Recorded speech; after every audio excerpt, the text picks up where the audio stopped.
तो hello students, मैं हूं आशीष कपूर और हम देख रहे हैं फिजिक्स बाय आशीष कपूर। मेरे चैनल का नाम है और आज से हम शुरू करने जा रहे हैं अपना नेक्स्ट टॉपिक 11th क्लास का एरर्स। एरर क्या होती है कि जब भी हम कोई क्वांटिटी मेजर करते हैं तो उसमें कुछ ना कुछ एरर होने की पॉसिबिलिटी होती है, कुछ ना कुछ मिस्टेक होने की पॉसिबिलिटी होती है, उसी को हम एरर कहते हैं। हमने एरर के डिफरेंट टाइप्स लिखे हुए हैं बोर्ड पे। उससे पहले कि हम डिफरेंट एरर्स के बारे में पढ़ें, एरर को डिनोट कैसे करते हैं। एरर अगर कोई क्वांटिटी आपके पास में है और उस क्वांटिटी को आपने एक्स से डिनोट कर रखा है, आपने उसकी मेजरमेंट ली, तो मेजरमेंट होने के बाद में जो मेजर्ड वैल्यू आएगी वो क्या हो जाएगी, एक्स डैश। एक अलग सिंबल से हमने डिनोट कर दिया एक्स के ऊपर डैश लगा के। तो एरर क्या होगी, एक्स डैश माइनस एक्स, और इसी को हम दिखाएंगे डेल्टा एक्स से। यानी कि एरर को हम डेल्टा लगा के हम डिनोट करते हैं, ये दिखाने का तरीका है। तो delta x will be error in x. For example हम जी को देखते हैं, ग्रेविटेशनल एक्सीलरेशन को देखते हैं। अगर हम इक्वेटर पे देख रहे हैं और सी लेवल पे देख रहे हैं तो जी की वैल्यू कितनी होती है, 9.8 मीटर पर सेकेंड स्क्वायर। ये ट्रू वैल्यू हम मान के सकते हैं कि ट्रू वैल्यू है जी की। और हमने एक एक्सपेरिमेंट किया और एक्सपेरिमेंट से हमारी वैल्यू आ गई जी डैश, और जी डैश की वैल्यू कितनी आई, सपोज 9.9 मीटर पर सेकेंड स्क्वायर आ गई, यानी कि 0.1 की एरर आ गई। तो हम इस जी डैश में से जी को माइनस कर देंगे, यानी कि 9.9 में से 9.8 को माइनस कर देंगे, तो एरर विल बी 0.1। और इसी 0.1 को हम दिखाएंगे डेल्टा जी से, यानी कि delta g is error in g. ये तो दिखाने का तरीका हो गया एरर को।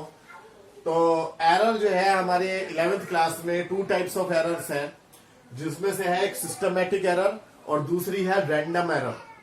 सिस्टमैटिक एरर्स क्या होती है, तो इसकी डेफिनेशन में बोल रहा हूं, आप ध्यान से सुने और लिख भी लें।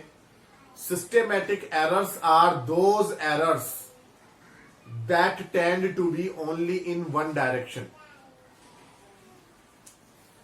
यानी कि सिस्टमैटिक एरर्स वो एरर्स हैं जो सिर्फ एक ही डायरेक्शन में होती हैं, ईदर पॉजिटिव और नेगेटिव। सिस्टमैटिक एरर्स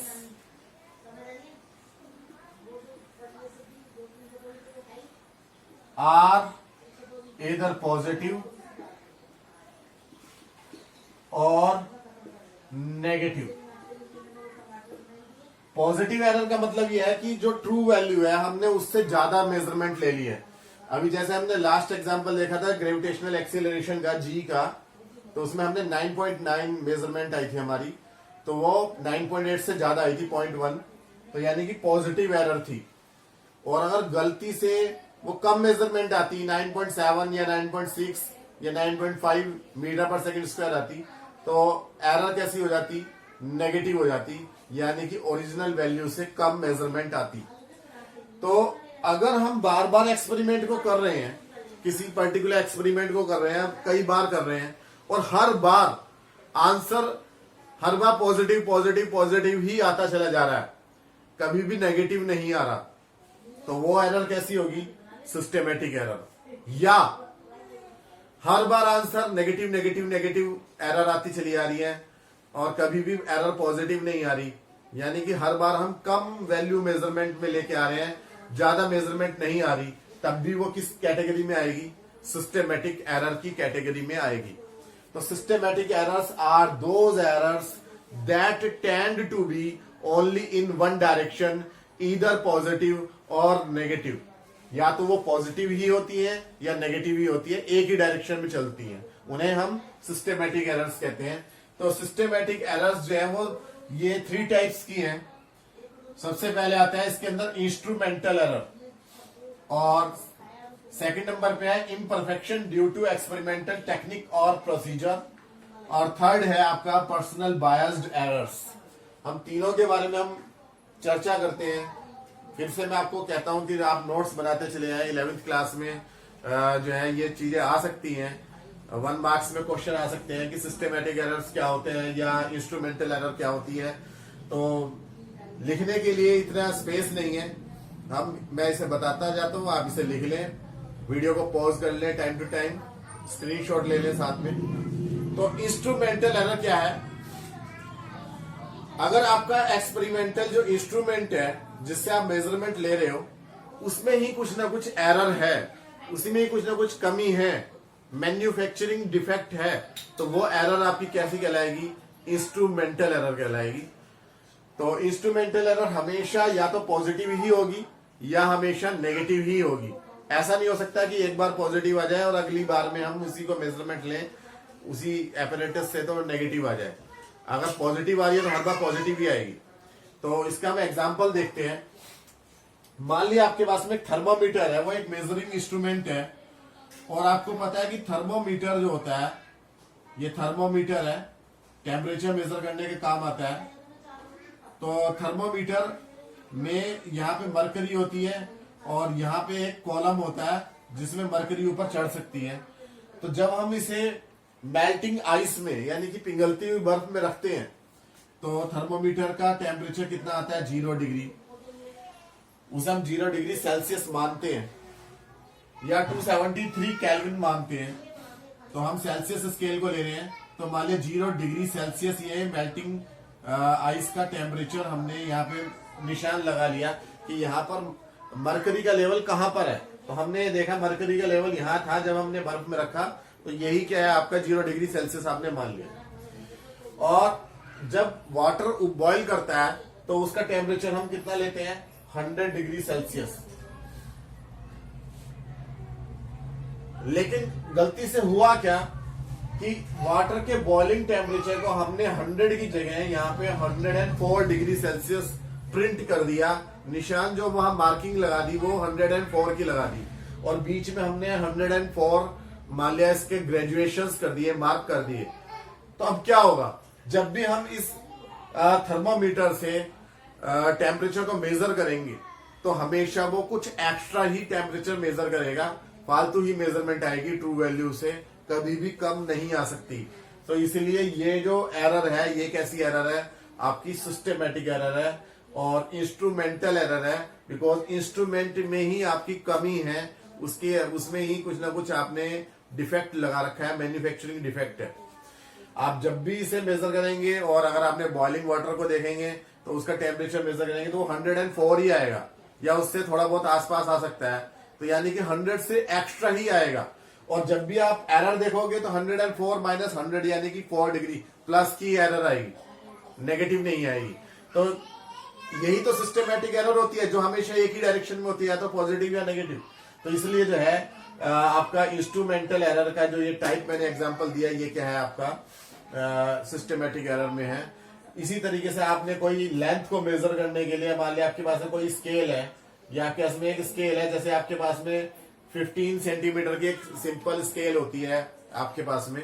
तो उससे हम क्या करते हैं? मान लिया उसमें ग्रेजुएशंस आपकी गलत लग रही हैं कि कहीं पर जो है 10 सेंटीमीटर की जगह वहां पर 9 सेंटीमीटर है, ओरिजिनली 10 होना चाहिए, वहां 9 है, बीच की मार्किंग भी उसी हिसाब से है। तो क्या होगा कि जब भी आप किसी मेजरमेंट को लेंगे तो हमेशा वो कम ही मेजर करेगा। तो ये भी एरर कैसी हो गई? एक सिस्टमेटिक एरर हो गई, इंस्ट्रूमेंटल एरर हो गई। इस तरीके से किसी भी इंस्ट्रूमेंट में एरर हो सकती है, चाहे वो वॉच हो, चाहे वो मास मेजर करने के लिए वेइंग मशीन हो, कुछ भी हो, तो उसमें एरर हो सकती है। अब हम अपनी बात करेंगे imperfection due to experimental technique. तो इसे नोट करें इतनी बात को पहले, फिर आगे चलते हैं। तो टेक्निक में कैसे एरर हो सकती है? हो सकता है कि आपका इंस्ट्रूमेंट ठीक हो लेकिन आप जो टेक्निक लगा रहे हो, जो मेथड लगा रहे हो मेजरमेंट का, वही गलत हो। फॉर एग्जांपल आप इसी थर्मोमीटर से आप मेजरमेंट ले रहे हो और ह्यूमन बॉडी टेम्परेचर मेजर करना चाहते हो, तो आप क्या करेंगे? अगर माउथ में रखेंगे टेम्परेचर को, थर्मोमीटर को, तो ऑलमोस्ट सही मेजरमेंट आएगी। लेकिन आप अंडर आर्मपिट रख रहे हैं, जैसे छोटे बच्चों के लिए अंडर आर्मपिट रख देते हैं, यहां रख देते हैं थर्मोमीटर, क्योंकि वो मुंह में रखने से तोड़ सकते हैं थर्मोमीटर को। तो वो अंडर आर्मपिट जो मेजरमेंट आएगी वो भी एक टेक्निक है टेम्परेचर मेजर करने की, लेकिन वो परफेक्ट नहीं है, यहाँ लिखा है इम्परफेक्शन। तो उससे हमेशा अंडर आर्मपिट आप मेजरमेंट करोगे तो कुछ ना कुछ टेम्परेचर ओरिजिनल टेम्परेचर से कम ही आएगा, ज्यादा कभी नहीं आ सकता। मान लिया किसी को फीवर है और उसे फीवर तो है 102, तो आप अंडर आर्म पिट मेजर कर रहे हैं तो 101 या 101.5 आ सकता है, लेकिन 102.5 नहीं आ सकता। तो यानी कि हमेशा एक ही साइड में एरर जा रही है, नेगेटिव साइड में। तो इस तरीके से आपकी टेक्निक में जो तरीका है उसमें कुछ मिस्टेक हो सकती है, एरर हो सकती है। तो ये भी एक सिस्टमेटिक एरर है। और भी कई एग्जांपल हो सकते हैं। अब हम नेक्स्ट अपने टॉपिक पे आते हैं, पर्सनल बायस्ड एरर्स। कई दफा क्या होता है कि किसी आदमी को पर्सनल आदत होती है किसी मेजरमेंट को लेते टाइम मतलब असावधानी बरतने की। हो सकता है कि जैसे आप थर्मोमीटर से मेजरमेंट ले रहे हो, तो थर्मोमीटर को बिल्कुल मेजरमेंट लेते टाइम जो मर्करी का लेवल है वो हमारी आई के लेवल के पैरेलल होना चाहिए, जिससे हमारी सही मेजरमेंट आती है। लेकिन अगर किसी आदमी को आदत है, बायस्ड का मतलब है आदत, ऐसी कोई आदत है कि वो हमेशा थर्मोमीटर को नीचे रखता है हॉरिजॉन्टल लेवल से थोड़ा नीचे रखता है, तो क्या होगा, हमेशा टेम्परेचर गलत मेजरमेंट आएगी और कुछ ज्यादा मेजरमेंट आएगी। इसी थर्मोमीटर को मान लिया जो है यहाँ पर टेम्परेचर आप देख रहे हो तो ये 100 डिग्री सेल्सियस है। अगर आप आइस को यहां रखते हो तो सही मेजरमेंट आती है, लेकिन अगर आप आइस से ऊपर से देखते हो तो यही रीडिंग हो सकता है आपको 100 की जगह यहां पर ये रीडिंग कैसी महसूस हो, 101 डिग्री सेल्सियस, यानी कि कुछ एक्स्ट्रा मेजरमेंट आ जाएगी। तो ये आपकी पर्सनल बायसिंग की वजह से है। और ये जो आई है मेजरमेंट, इसे हम बोलते हैं पैरेलैक्स। यहाँ जो एंगल बन रहा है दोनों कंडीशंस के बीच में, इसे हम बोलते हैं पैरेलैक्स एंगल। तो उसके बारे में हम बाद में बात करेंगे। पैरेलैक्स मेथड होता है लॉन्ग डिस्टेंस मेजर करने का, अगले टॉपिक में बात करेंगे हम। तो उससे पहले हम ये देखते हैं कि यहां पर गलत एंगल से देखने की वजह से एरर हो रही है, तो ये पर्सनल बायस्ड एरर है। तो these all types are of systematic errors. फिर हम चलते हैं अपने रैंडम एरर्स की तरफ।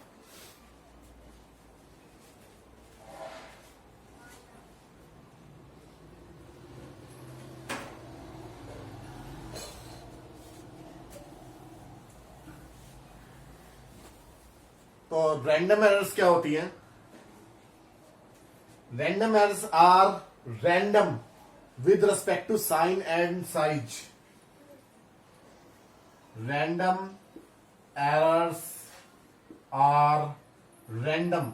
रैंडम का मतलब कि कोई अनिश्चितता है इसके अंदर, हमें फिक्स नहीं है कि ये चीज पॉजिटिव ही होगी या नेगेटिव होगी।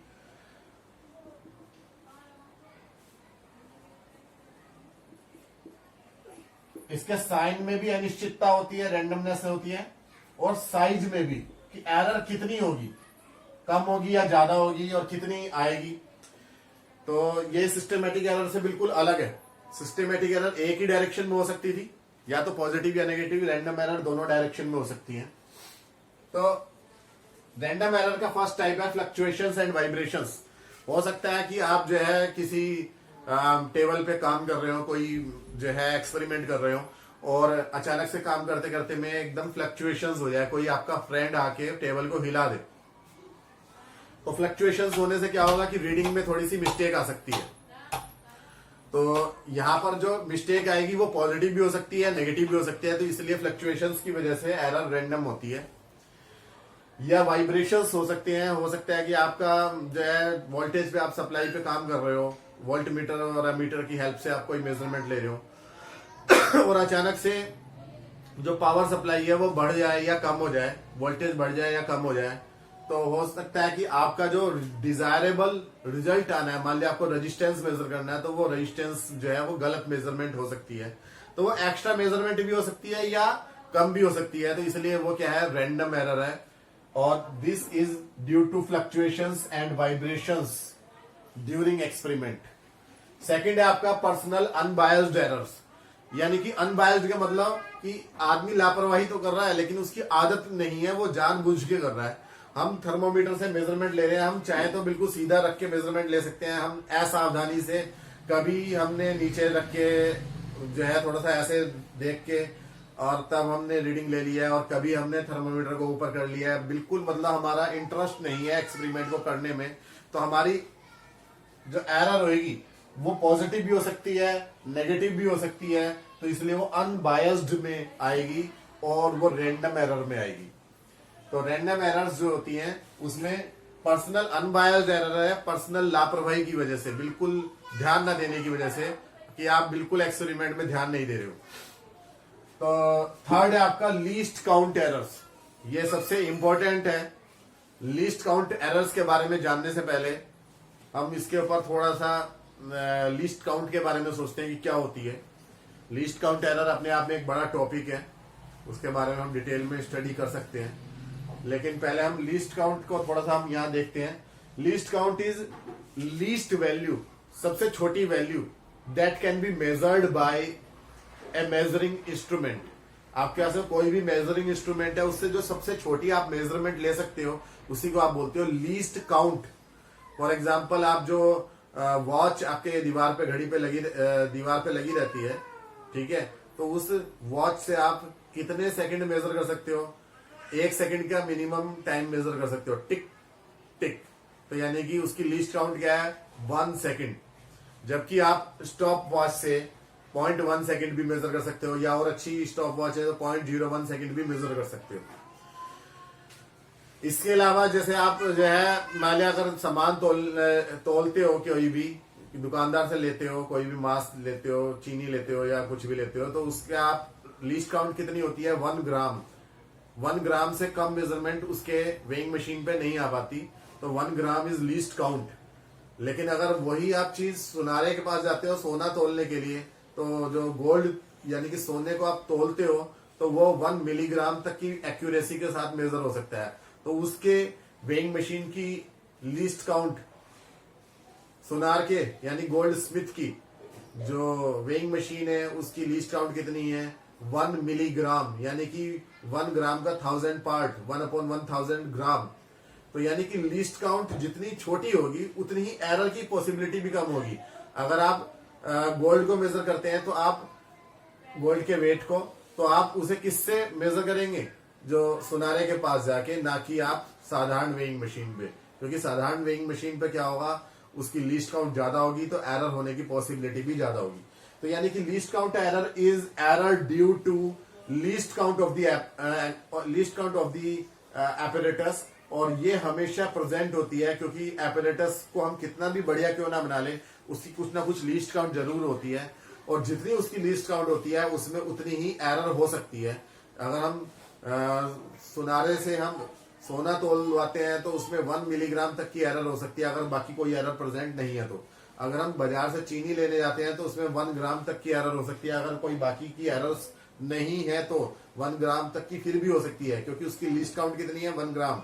अगर आप जो है साधारण क्लॉक से आप टाइम को मेजर करते हो, तो 1 सेकंड तक की टाइम में मेजरमेंट में एरर हो सकती है। लीस्ट स्टॉप वॉच से आप करते हो तो स्टॉप वॉच से 0.1 सेकंड तक की एरर हो सकती है, अगर बाकी की कोई सी एरर प्रेजेंट नहीं है तो। यानी कि अगर बाकी में से कोई एरर नहीं है तो तब भी लीस्ट काउंट एरर जरूर प्रेजेंट होती है। एंड जितनी उस एपरेटस की लीस्ट काउंट होती है, इसकी maximum value least count error की उतनी हो सकती है। इस लीस्ट काउंट एरर के बारे में हम और डिटेल में बात करेंगे अपने नेक्स्ट लेक्चर में। तो आप मेरे चैनल को सब्सक्राइब करें और टॉपिक वाइज इंक्रीजिंग ऑर्डर में आप सब चीजें पढ़ते चले जाएं और नोट्स बनाते रहें, साथ में जो है टाइम टू टाइम स्क्रीनशॉट लेते रहें बोर्ड पे से। Thank you.